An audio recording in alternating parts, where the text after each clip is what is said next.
Greetings, friends and family. Welcoming you warmly to Nanave's kitchen. Sister Madame is going to East Africa today with some Indian hints here and there, friends.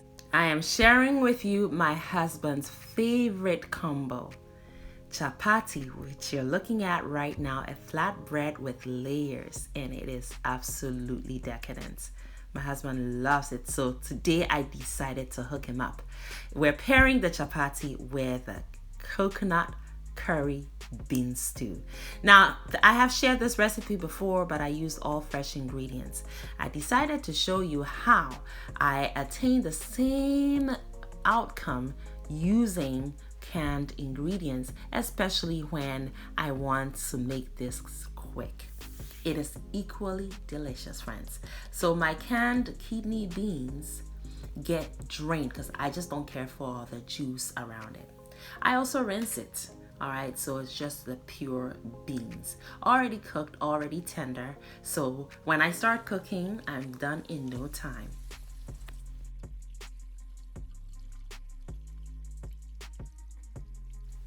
So this is my time-saving way of making this dish for my husband, and I really wanted to share it with you. So in this pot, I'm going to pour in a little bit of cold-pressed coconut oil, followed by these curry leaves. Now these resemble or mimic the flavor and aroma of curry.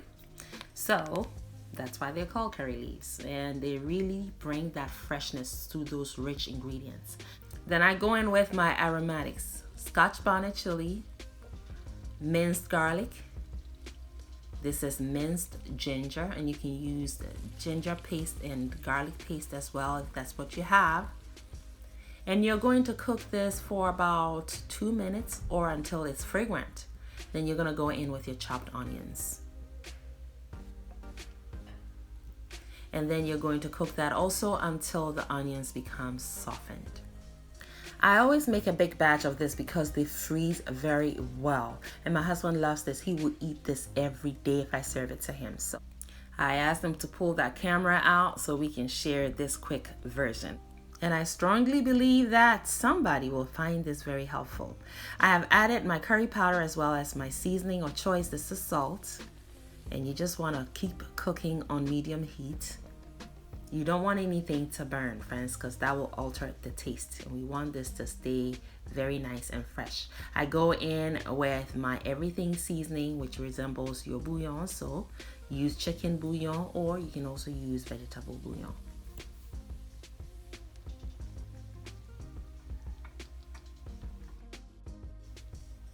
Now I go in with my freshly chopped tomatoes. The more tomatoes you use here, the more balanced the flavors will become because tomatoes are sweet and they also have a slight bit of acidity to them. For a rich dish such as this, I will recommend using all fresh ingredients if you can help it, friends, because it will make a big difference. All the difference you need. Now, this tuna is a very optional ingredient. It was just my way of throwing in more protein for my husband because he's pescatarian. He only eats fish and some other seafood. All right, so you don't have to add this if you're vegan or vegetarian. All right, so throw the lid on, cook on medium heat for about 5 minutes to marry the flavors, and then the beans will join the pots now. Perfect. Stir that in. Cook an additional 3 to 5 minutes so the flavors marry, and then you'll add the coconut milk. Do you see how quick and easy this is? What a time saver, lifesaver even this has been for me. Our coconut milk is now ready to join the pots. Yes, there that goes. All right. Now you want to stir that in. We're almost done, friends. It takes less than 30 minutes to whip this big pot of coconut curry beans together. I mean, can't beat that. You cannot beat that, friends. I really hope that you find this helpful. All right, now once the coconut milk went in, This time, for some reason, it just looked too pale. So I decided to add some smoky factor and also some color by using smoked paprika. Also a very optional ingredient, but I did not regret it. It was really good addition here. And there you have it, friends. This stew is done cooking under 30 minutes. And boy, oh boy, what a satisfying pot of stew each time, no fail, friends. It is time to make the chapati. So all-purpose flour into the mixing bowl, followed by a little bit of salt to taste. And I'm adding some melted ghee. Ghee is so brilliant here, friends, but you can use olive oil or a healthier kind of oil if you prefer.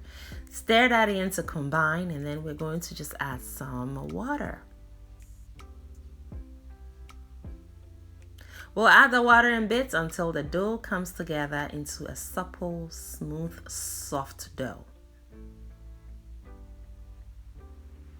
So it's a matter of feel, friends. You want it to be nice, soft, and supple, easy to work with, all right? Just like that. Now we're going to need it to form some gluten, because the more gluten you have here, the softer your chapati will be. And who wants hard, rigid chapati? Nobody. Now I left the dough for about 7 to 10 minutes for the gluten to relax, so that it's easier to work with, friends. And then I went in and started rolling it into a log and sectioned it into 6 pieces, friends. I left the details to this recipe in the description box, but in the past I have shared chapati recipe. Now, as I continue to make chapati for my husband, I improve on the recipe. So this is a more improved, upgraded recipe. So check the description box out. I left the details in there. You're going to roll the sectioned pieces of dough out into a very, very flat, thin sheet. And then you're going to smear some more ghee onto it. Make sure you coat the entire surface of the rolled out dough with the ghee. And then you're going to fold it over into a very, very thin log, just like so. Roll it over, just like that. And now you are going to turn it into a coil from one end to almost the middle, and then start another coil formation from the other end in the opposite direction and fold it over the first coil, just like that, and let it sit out. And do the same with the rest, and you're ready to roll out your chapati and start cooking them. And now my skillet is getting heated up. Friends, don't use high heat for this. No, I recommend using low to medium heat so you can control the heat, all right? So you don't burn anything. Now take the first formed chapati roll, sprinkle it with some flour, and roll it out to your desired thickness. This is about a centimeter thick. I like that. Just like that, but you can roll it out thinner if you want. Perfect. Now some ghee goes into the skillet, and place your rolled out chapati dough into it and smear it with some more ghee. Friends, that is key. That is key. You need the fat, all right, to really help those layers to separate.